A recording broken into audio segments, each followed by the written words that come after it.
Hi everyone, it's Mrs. O'Byrne here. Today I'm going to show you a game called What's That Sound, using our sense of hearing. What do we need to use when we hear things? Yeah, you're right, we use our ears.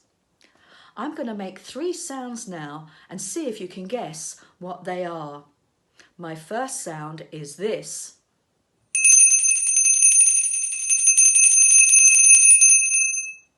Did you guess? Yeah, you're right, it's a bell. My second sound is this.